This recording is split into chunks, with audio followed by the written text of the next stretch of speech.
Welcome to Cruising Princess Cruise Lines with Vickie, and today I'm really honored to do an interview with Jim David all about his and his wife's trip on the Ruby Princess on a 12-night British Isles cruise leaving from Southampton. So follow along and check the blog for links to websites that Jim talks about in the podcast. Welcome to episode 3B of Cruising Princess Cruise Lines with Vickie, and I'm really fortunate today because I'm talking with Jim David. Him and his wife Janice went on a 12-night British Isles cruise from Southampton, and that was in August on the Ruby Princess. So welcome, Jim, to my first, it's actually my second interview. So welcome. Thanks, Vickie, from the East Coast to the West Coast. And we're going to head over to the British Isles, which is closer to me than it is to you. But you're better positioned because you're closer to Hawaii. Yes. However, the British Isles was one of the cruises that was on our bucket list for a while, and I picked it as my 60th birthday cruise. We were supposed to do it last August, and things didn't come together. So we gave Janice her 60th birthday cruise in Hawaii last year. I took my 60th birthday cruise, boarding the ship on my 61st birthday this year, and it was it lived up to everything I had expected it to be. It was a fantastic holiday with some London beforehand and Paris, and the cruise was perfectly positioned to leave, of course, from England and end in Paris, or end in France, where we were able to get to Paris and fly home. So it was a perfect time, the month hit, and for the most part, the weather was good. Yeah, that's something I would really like to do. You went in August, right? We left Nova Scotia on July 31st at 10 o'clock at night. So yes, literally, we arrived in London via Iceland at the noon hour on August 1st. Okay, well that's not too bad. And then you have a bit of a time change. It's not. What, 4 hours? Yeah, there's a 4-hour time difference between Nova Scotia and England. We have a 4-hour time difference to the West Coast. You've sailed with Princess before, have you not? You said Hawaii, but I know you've done other ones. What cruise was this? What cruise number? Look, I think it was beyond a dozen, so it was probably somewhere between 12 and 14. Oh. We've done mostly Princess, although and we're platinum on Princess. So you flew to London, and did you stay in London, right? We did. We had a day and a half there. We arrived on Friday about noon, so we were able to rest for a couple of hours. Spent the late Friday afternoon and Friday evening getting oriented, bought our hop-on, hop-off ticket, did the London Eye, which was right outside our hotel. Oh. And we'd initially thought we'd stay at the airport outside of London, but then we would have had to do travel. And how far is it approximately? Well, if you were taking the tube, you'd probably do about 35, 40 minutes, maybe up to an hour, depending on how familiar you are with the tube. So it's far better if you're going to London for a short time, get into the city near Westminster, in a central area so that you can do some hop-on, hop-off. If you just have a day, and a lot of cruisers just flying in a day or two early, get into London. Don't stay out at the airport to save 40 or 50 pounds or $40 or $50 or whatever it is. Get into London, make best use of your time. So we stayed by the London Eye at the Marriott County Hall. Great hotel. It's an old hotel. But we did that Friday night, and we sort of got familiar with the hop-on, hop-off. We were able to do about an hour and a half of hop-on, hop-off Friday night. Because Saturday, we had the entire day with hop-on, hop-off, although we had a Buckingham Palace tour on Saturday for about 2 hours. So we were able to do a little bit in the morning, about an hour before Buckingham Palace, did one of the runs. So we had Friday evening in London. We were able to get oriented. So the next morning, we were well positioned to start the hop-on, hop-off early. We had a Buckingham Palace tour, which I would recommend. You're going in the summertime. Buckingham Palace is open in late July right through until, I believe, the end of August or the middle of September. And it is a delightful tour. So we did Buckingham Palace for about 3 hours and then got back on, hop off, did the rest. We didn't do any other attractions. We just basically stayed on the bus and saw some of the highlights, which we had seen about 20 years ago, and ended the night with a dinner and back to our hotel to pack what we had unpacked for the cruise the next day. But, ideally, you need about 2.5, 3 days in London to really get a good feel for it. But for heaven's sake, don't expect to just go there on Saturday for cruise leaves on Sunday. You'll only get a half a day, and that's nothing. When you have to adjust for time, it's better to at least get a minimum of a day and a half. But I'd recommend 2 or 3.5 days in London to really get a feel for it. Did you book your air and hotel through Princess with the transfers, or did you do that yourself? No, we've never done that. We flew Iceland Air, which we're lucky enough to do on the East Coast. They have a flight direct from Halifax to London. We didn't have to transfer. So we got on the plane at 10 o'clock and we were in Iceland at 4:30 their time. And it was the best deal when we compare Air Canada and some of the other airlines. So we did Iceland Air to London, and then we got a return trip from Paris via Iceland Air, which stopped in Iceland both times. So going over, we stopped in Reykjavik. Then we were there for about 3 hours, and then on to London. Coming back, we did Paris, Reykjavik, Halifax. And you're there again 2.5, 3 hours. You don't get a chance to get outside the airport, but you can at least say you were in Iceland. Okay. And you know what? The day that we were coming back was the day the volcano started to erupt. Again, I remember that. Yeah, and we didn't even realize what was happening. And of course, a couple of years ago, this volcano erupted and disrupted air travel for a couple of weeks, 100,000 flights. Yeah. So it still hasn't really erupted, but it's there and anything could happen.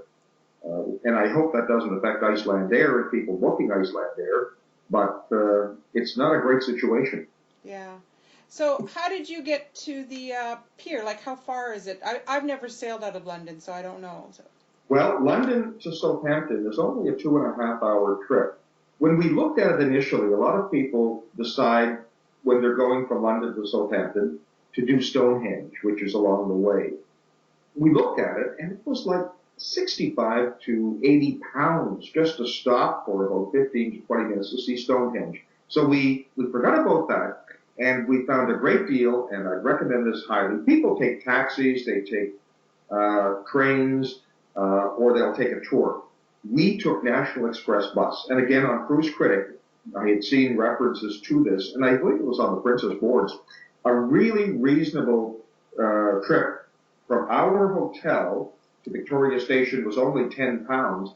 It only cost the two of us £13 to get by bus from Victoria Station, which was, in the center of London, right to Southampton train station. That was £13 for the two of us. Then we took a taxi from the Southampton train station to the pier. It was only a 6 or 7 minute trip, but we shared with another couple. We ended up paying £5 each. Wow. That is to say, I paid £5 and the other person paid £5. So look, that's the way to go. National Express, clean buses, beautiful buses, great service, easy in terms of the London Victoria Station to get to, and I'd recommend it highly. We got on the bus at 8 o'clock in the morning, 8:30 in the morning rather, and we were at the cruise ship by 10:45. Wow. We were on board the ship at 11:30.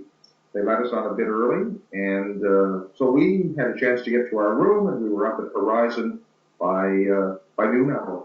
Wow. So as I say, it was a wonderful embarkation, and the Southampton terminal is brand new, or at least the one we sailed from, brand new, clean, just spotless. It was one of the nicest terminals and embarkations we've ever had, but absolutely no lineup. And of course, the Ruby takes 2,600 passengers. There were 3,000 passengers for the 2,600 on the cruise, but there was no visible lineup whatsoever. It was very smooth. That's good. That's really nice. Okay. And speaking of getting from London to Southampton on the bus, you're literally driving an hour probably with what we would say in the city. It was, we took an hour to get to what we would call the highway, and then it was another hour to get to Southampton. Um, and an interesting ride. You could see the architecture, nice scenery on the highway. We stopped in one little town, I can't remember what it was called, just for a 3-minute stop, but a nice drive. And as I say, as opposed to the train, or certainly a limo, which would cost you a lot more, or a taxi, National Express. Wow, Go on the website, book a ticket well in advance, best deal. wow, I definitely do that. Yes. So have you been on the Ruby before? You've been on sister ship to it. Yes, no, we did the Crown, of course. It was one of our first Princess cruises, but we've done the Ruby twice. So this was our third Ruby, both times in the Caribbean. But no, and so we were familiar with the ship. It wasn't a matter of trying to familiarize us with the ship. It's just a matter of getting to know where our room was vis-a-vis the other attractions and getting to see staff and that type of thing. We didn't recognize anybody from past cruises, but it was nice getting. It's a great ship. The Crown and the Ruby, are our two favorites in the Princess fleet. Janice sailed on the Grand, and it's very similar. Yeah. But I must say the Crown and the Ruby are our two favorites. And you had an inside cabin for this one, I think? I see pictures. We've never done. We were upgraded to an outside obstructed view once. We always book inside. If you get an upgrade, that's fine. We figure, look, we spend very little time in your room. Let's use our money for other amenities, and we have no problem with an inside cabin. I'm afraid if I ever booked a balcony, that I'd never want to go back, or if I ever had a suite, I'd never want to go back. So no, the inside's fine, and that's what we had. And it was positioned pretty well center ship, so it was very nice. Yeah, I'll put up some pictures of your inside cabin that you had. It was a nice, good location. I agree with you. I say if I can sail 3 times in an inside as opposed to one sailing in a balcony, I'm going with an inside. Yeah. So okay, so I'm looking at your itinerary. You were busy. Well, it's almost like a Mediterranean cruise. The Mediterranean cruises are very port intensive. This cruise was very port intensive. We were supposed to have 2 sea days. We ended up with 3, unfortunately, because one of the ports got blown out. But it was a busy itinerary. But that's what you've got to expect if you do a Med or a Baltic or a British. Yeah. Okay, so let's go through. So you got on board. You had a nice, relaxing afternoon. It sounds like. And what was your first stop?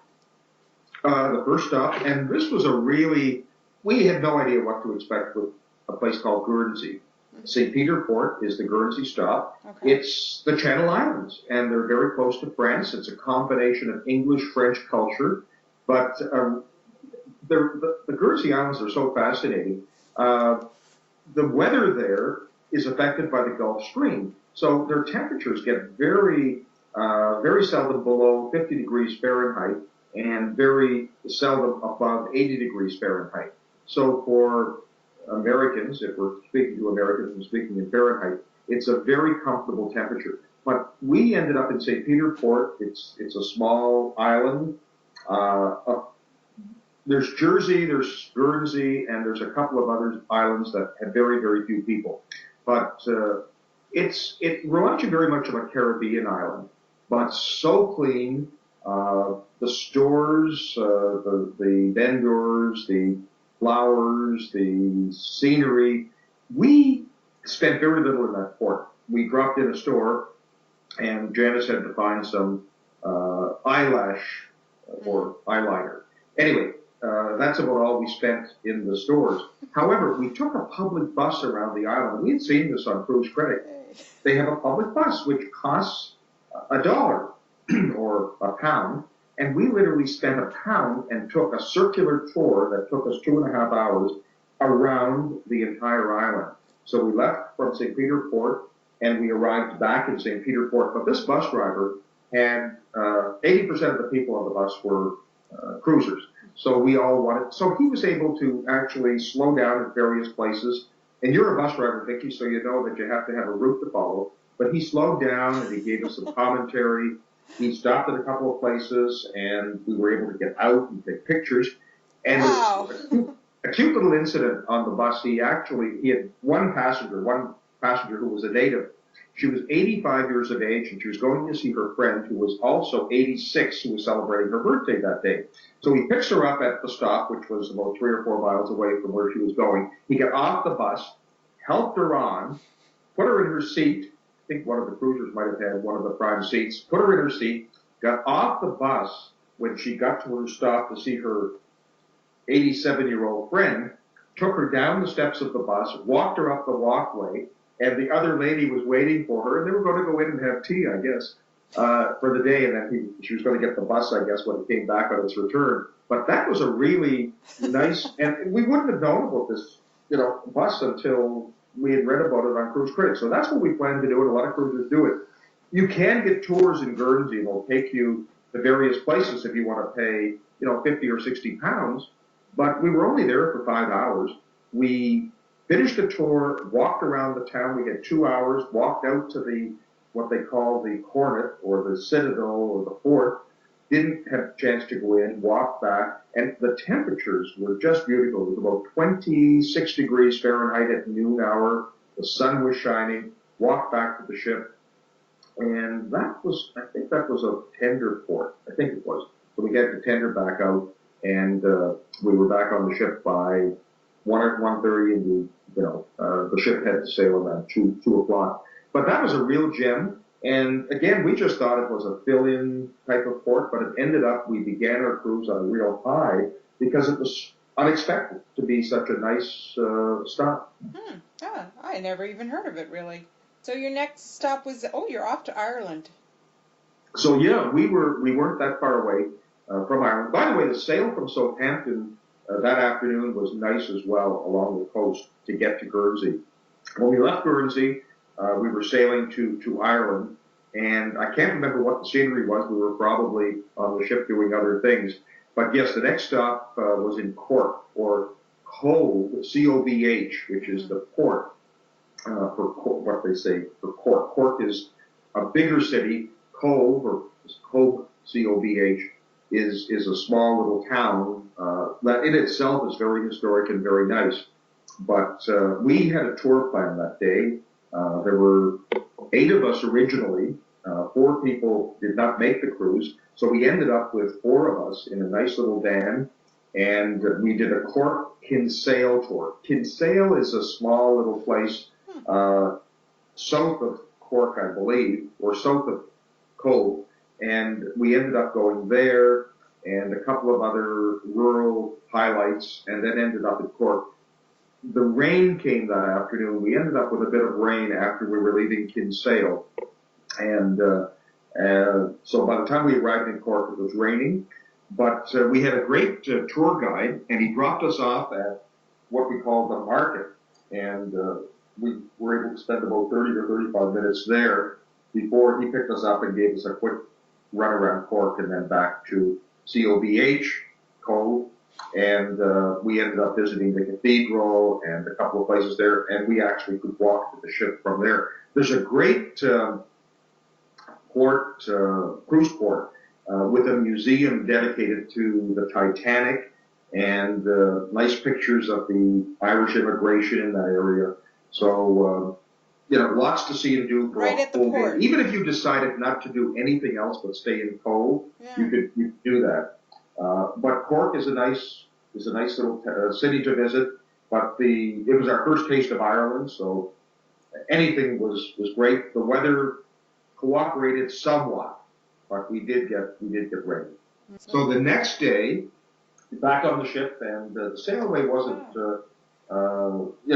fantastic from there. But we got into Dublin, and Dublin was probably our least favorite of all of the ports that we visited. It's a city. We really didn't have anything planned. We were going to do Dublin on our own. So we managed to get a hop on, hop off. The port is a distance from the center of Dublin. So I'd advise, if you're going to do that, don't try to walk. It's a 35 to 40-minute walk into Dublin. Get a taxi. It's about £10 for 2 people, or share a taxi with somebody else, and get into the center of Dublin and just spend the day. We got the hop on, hop off. it was kind of a waste of money, but at least we got a chance to see the city and get a feel for it. But we didn't really do any attractions. There's the Book of Kells at Trinity College. There's the Guinness warehouse, which is another big attraction. There's the jail in Dublin, which is another big attraction. You can spend 3 or 4 hours at each of those places, but if you only have a day, you know, you just get a chance to see some of the highlights. We didn't even go visit St. Patrick's Cathedral. We drove by it, but we didn't go in it. The lineups were long in most of the places. The city was really under construction. The traffic was gridlocked, even for the hop-on, hop-off buses. So it wasn't a great day. The one good thing is we had a relative that we met who was also visiting at the same time we were there. So we managed to meet her. She did the hop-on, hop-off with us. We had a pub lunch at a really nice pub. And, you know, we can say we saw Dublin. But the weather was great, certainly better than the day before. But as far as the city is concerned, if I were going back to Dublin, I wouldn't. If I were going back to Ireland, I wouldn't go to Dublin. Okay. It wasn't their favorite. Yeah. Okay. And you're off to Northern Ireland. However, that was just the complete opposite. The next day, we had a tour planned in Belfast, and the tour guide met us the next day. There were 6 of us, 3 couples. One of the couples who we had shared the Cork tour with were with us from Texas, Sharon and Randy, and we had another couple from New York, New Jersey. And so we shared a tour for 6 that I had organized, again, through Cruise Critic. And it was a fantastic tour. We went outside of Belfast to places like the Giant's Causeway. And if you see nothing else in Northern Ireland, you have to see the Giant Causeway, the Giant's Causeway. I had read about it, a UNESCO World Heritage Site. It was unbelievable. And after that, we spent some time in Duluth Castle. We spent about an hour there, had lunch, just walked around the grounds. It's an old castle that's being restored, but such history. And then the tour guide was wonderful. He took us to a couple of other, sites along the way. When we were driving back to Belfast, we got back to Belfast for a 2-hour tour of the Catholic Protestant neighborhood, the Wall, the Peace Wall. Wow. But we got a real history from this tour guide of the, as much as we live in Canada, we think we know a lot about Ireland and what's going on there. We don't until you hear it firsthand and you see it firsthand. The separation of religion, what it's done to the people in the name of religion. It's just sad, the Catholic Protestant conflict. But we were able to write on the Peace Wall. We were able to get inside to look at, see the murals. That's the other thing. The murals in the Peace Wall. If you see nothing else in Belfast, forget about going downtown and doing some shopping or seeing some sights. See the murals and see the Peace Wall and see what's happened in terms of history in Belfast. So we were able to do 2 hours there before getting back with the tour guide to the ship, just in time to sail away. We didn't waste any time, but we had a full day, and I think we only paid £80 for the 2 of us. Wow. For the full day, and then we had a great lunch along the way, which of course was extra. So that was a really, really nice, memorable way to leave Ireland. Wow. I like that. I've never been. You're spiking my interest here. Well, WestJet flies from the West Coast. Yes, it does. So you get a West Coast flight with WestJet right to Halifax or Newfoundland, and they have some great deals to Ireland. And it's a great destination apart from cruising. For Glasgow was Greenock. And we basically were tired at that point, so we said, we were going to go into Glasgow. We're going to take the train into Glasgow. We said, let's just stay in Greenock and see this. We had been turned off by Dublin a bit, so we figured Glasgow was going to be a little bit like Dublin. So we said, let's just stay around Greenock and relax. The weather wasn't great. It was cloudy. It was overcast. It was cool. So we decided to stay there, enjoy there, and we found a really nice deal. They have some great volunteers. That's the nice thing about the Greenock port. When you get off there, Everybody speaks about the people, the personality, and the volunteers they have. So we found a volunteer tour. We actually paid very, very little for it. I can't remember, something like £7 or £8 each. And the bus was staffed by a couple of volunteers, and they took us to a castle just outside of Greenock in the port of Glasgow. And we enjoyed that castle for about 2.5 hours, and the history behind that. And it turned out to be, I think, one of the few castles we saw. We thought we were going to see castles every day. But anyway, that was a real good one. We got inside it, and then we had a nice bus tour back, and we were back on the ship at 6. What the folks do on Princess, that particular stop is for the tattoo. So if you're going on Princess in August, the Glasgow stop is where you see the Edinburgh tattoo. So they train you, they take you by train to Edinburgh? No, by buses. And the numbers of buses that go from the ship to Edinburgh, it's about a 3 or 4 hour, 3 hour drive. And they all go, but see, in Greenock, the ship docks. So, and the ship doesn't leave until 1 or 2 o'clock in the morning.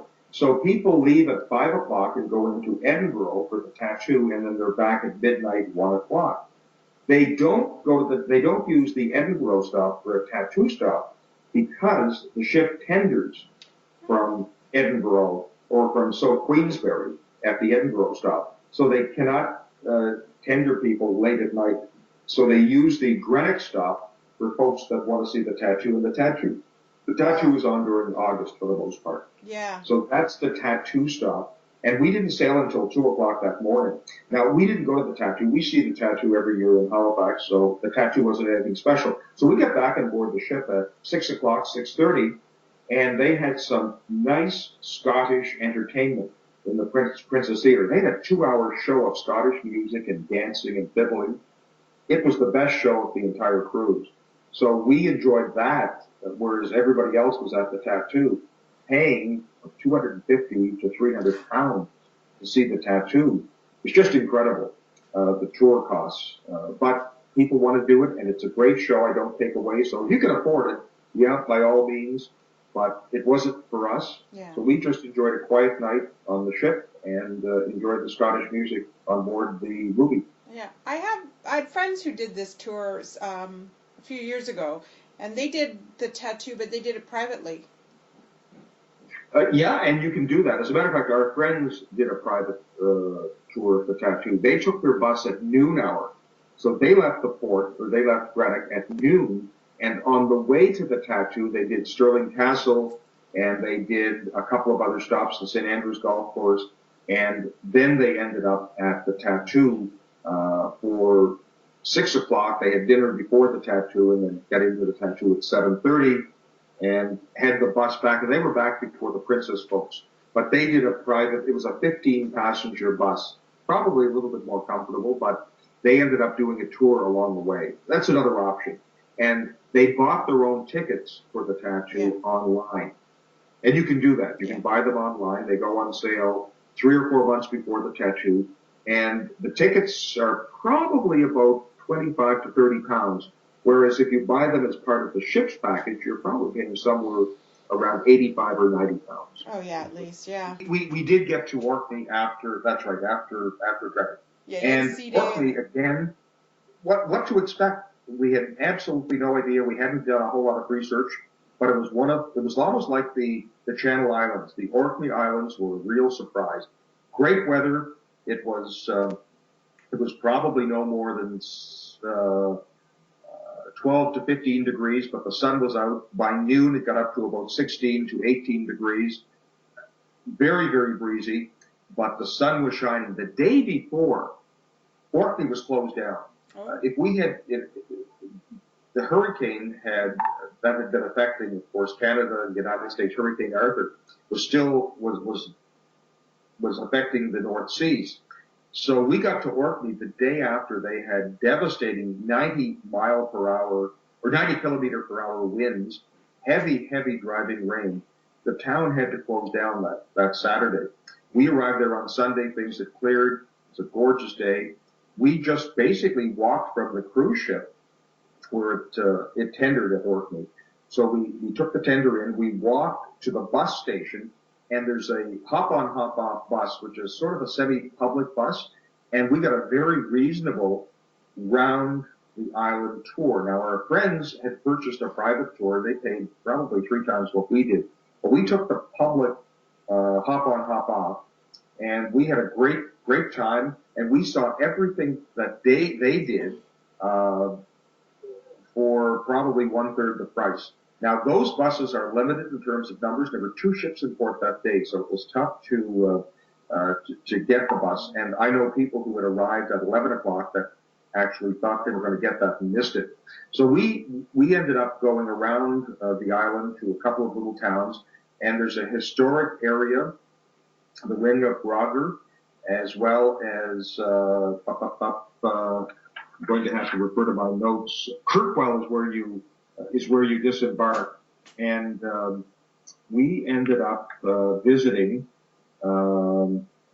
the village that's been excavated. National Geographic did a big spread on it in August as well. So we visited that area. There's a beach area. There's a museum, and we didn't even pay the admission fee. We just basically walked the grounds, saw the excavations, and we were there for about 2 hours before we went to the Ring of Grogger, which is equivalent to the Stonehenge. And because I haven't seen the Stonehenge, I can't say one's better than the other.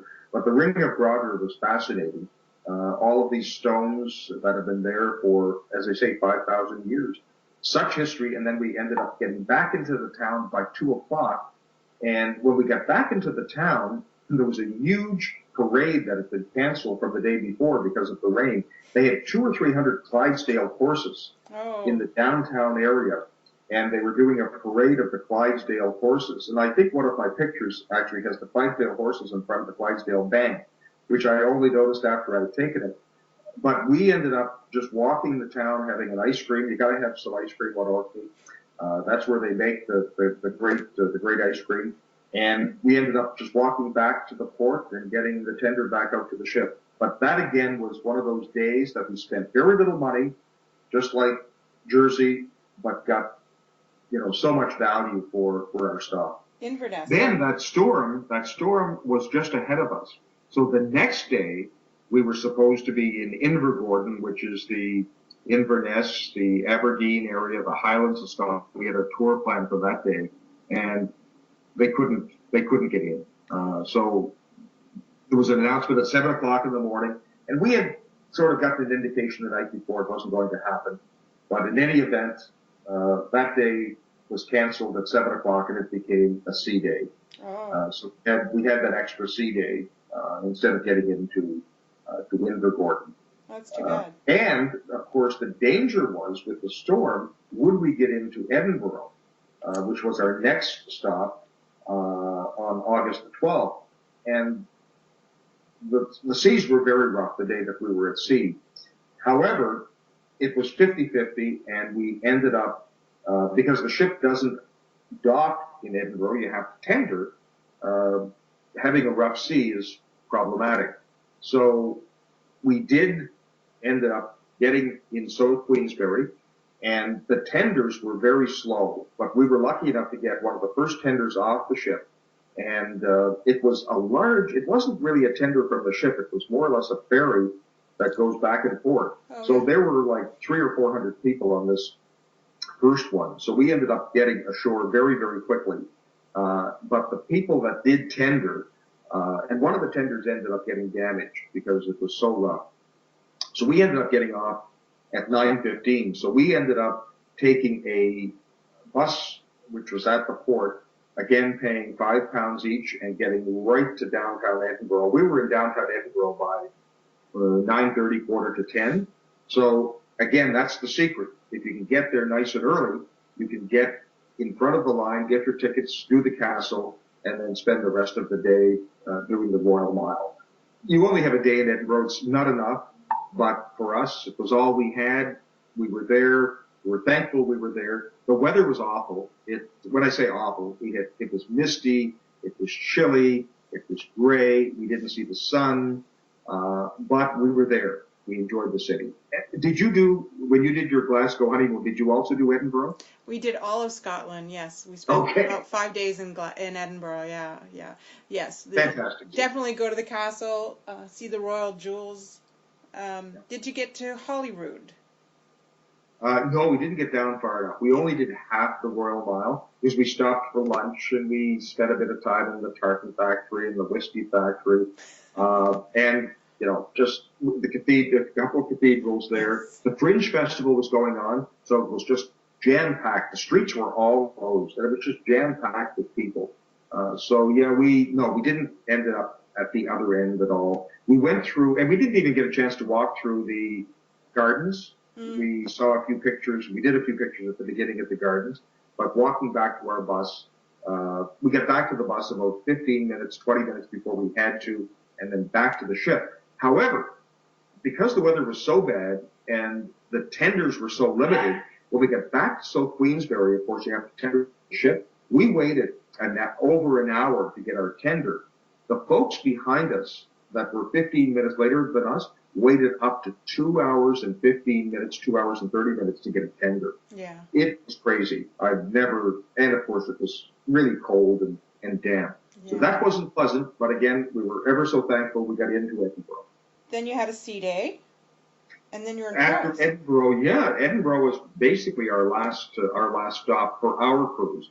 So yes, we then had the sea day, and of course, the next stop for everybody was what everybody was waiting for, Paris or La Havre, but we were getting off the ship at La Havre, so it wasn't really, we didn't look upon it as a stop. It was our destination. Oh, you got off completely.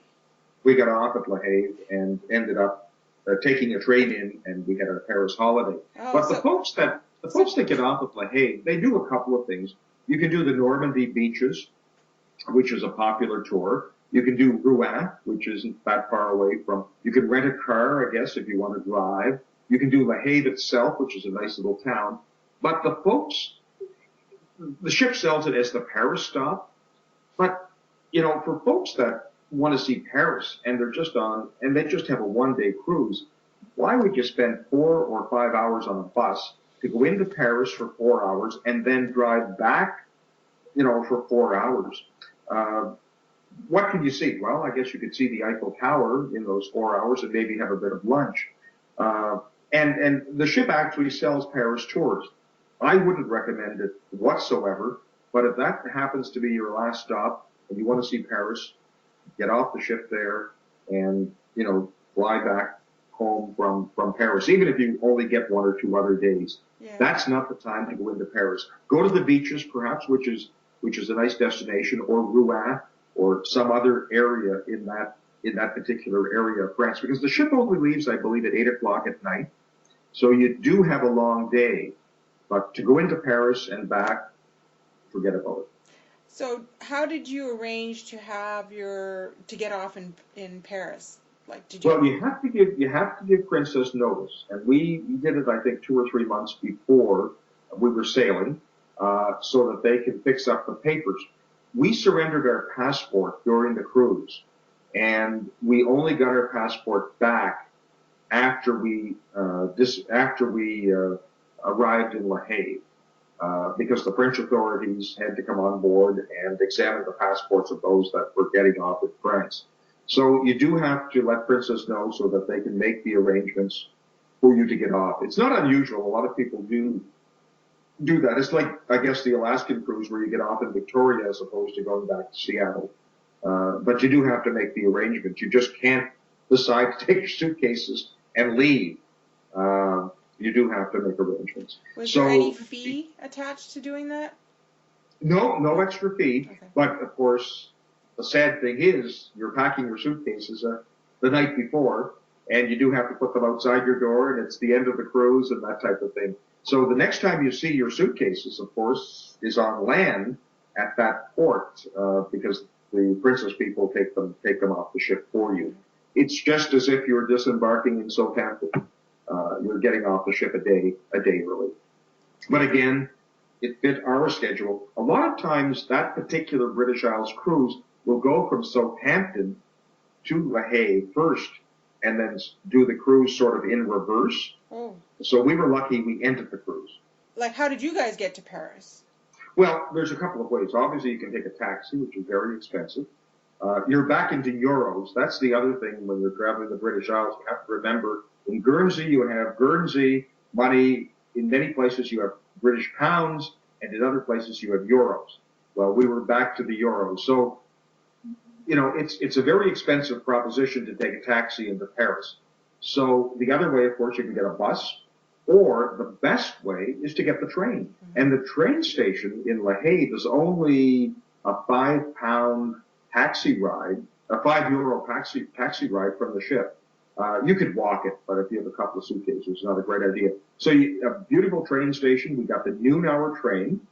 So we had the whole morning on the ship, and at 10:30 we decided we would get the taxi. We were at the train station at 10 to 11. The train left at noon, and we were happy we were there because we had actually a 20 or 25 minute wait to get our ticket. We had bought our ticket on the internet, but you actually have to physically get a ticket when you go into the train station, and they were really, really slow.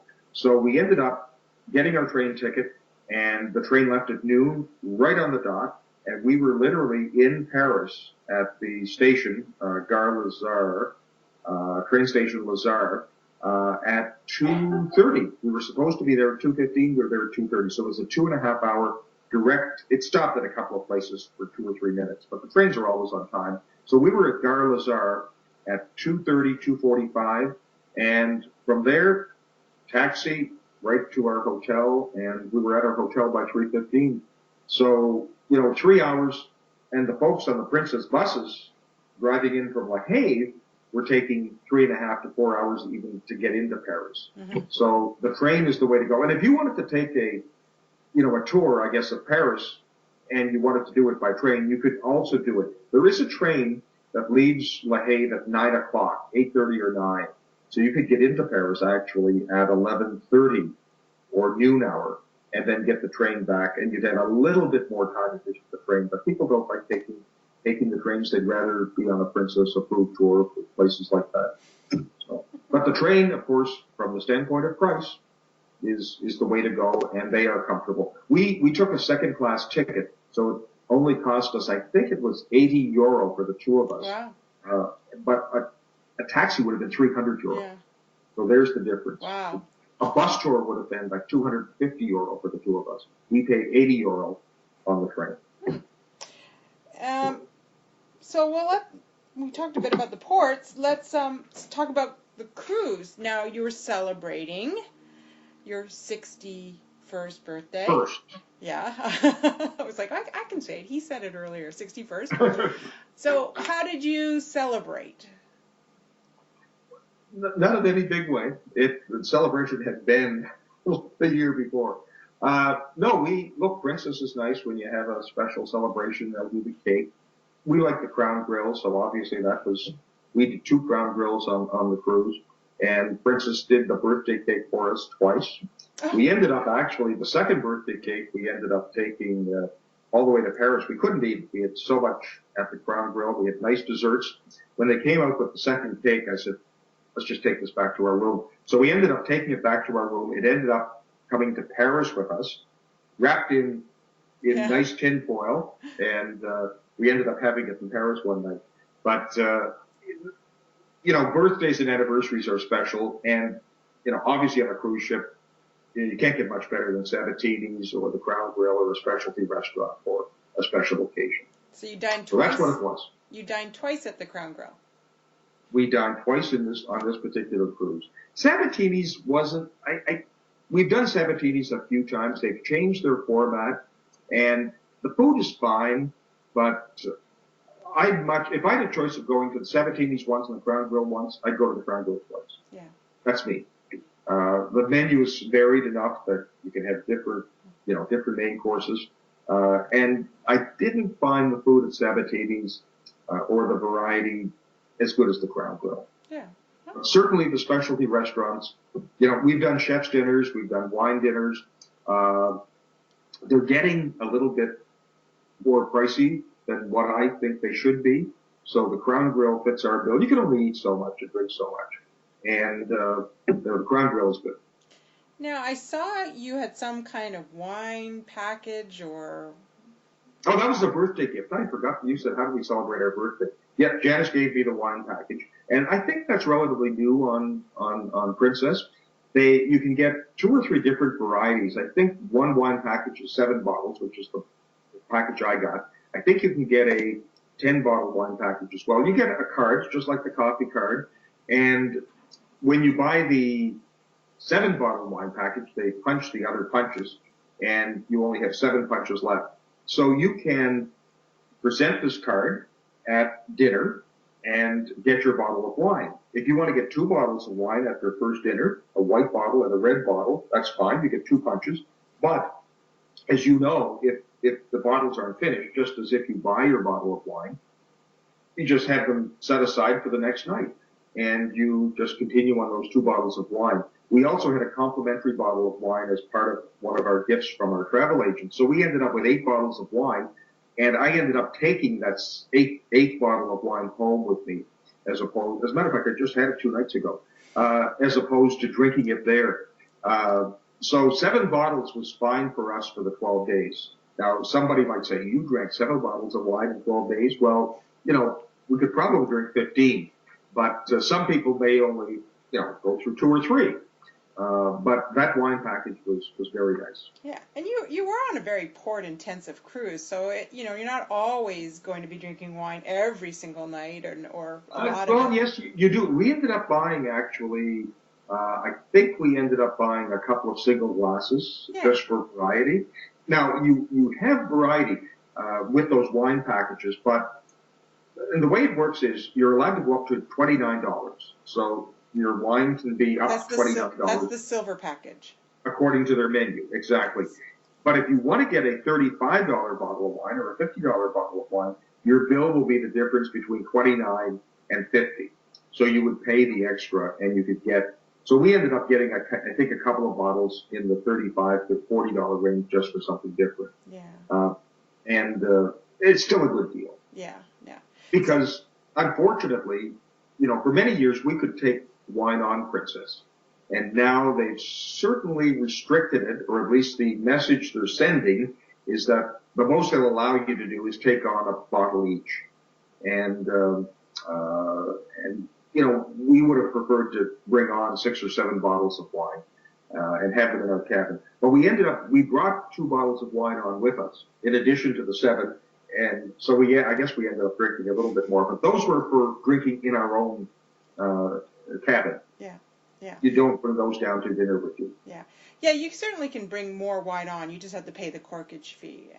And if anyone's listening to this and wants to learn more about the wine package that Jim's talking about, I actually wrote an entire blog about it, and you can find it on the right side under my articles, all about the wine card and the 2 packages you can buy. But I love it. But it is only on cruises that are 10 days or longer. Oh, I see. Okay. Yeah. Okay. That's why we hadn't seen it on some of the other cruises. Yeah, and even we've been on 10-day cruises and they haven't had it for some reason or else just so. It's not always guaranteed, but yes, we do like that. Did you have anytime dining or traditional dining? We've never done traditional, but it's not something I would ever book. Yeah, I think it really depends on what you like. And yeah, there's some nights I love sharing. I love meeting new people, but then there's other nights I'm like, oh, I just want it to be the 2 of us. And if other people were planning this kind of a trip, what would be an advice or tip that you would give them about this itinerary? Take the time to do research, plan it out. It may not always work out, but at least you'll have it planned out, and you'll be able to see so much more by doing it that way. Oh, great tip. Well, I'd like to thank you, Jim, for taking some time tonight. I know it's later there. It's early here in the West Coast, but I want to thank you. This is itinerary that I've always wanted to do, and I really got some great insight into it. Well, if anybody does have any questions for Jim or Janice, you can leave a comment on the blog or on my Facebook page, and I'll make sure that they get it and they can answer it for you. Thank you for taking the time out today to listen to my podcast. If you'd like more information about cruising and where we've been and who we've talked to, check out my Facebook page, Cruising Princess Cruise Lines with Vickie, or check out my blog, vickieandbernietravel.blogspot.ca. Please note that all comments and questions and information here is all just from my own personal experience or those of the people I'm interviewing. We are in no way affiliated with any cruise line or travel agent, and we are just avid fans of cruising, and we are hoping that perhaps some of our cruising experience can help you. If you have any questions or comments, please feel free to leave a comment on the blog, and I will try to get back and respond to your questions. Again, thank you for listening.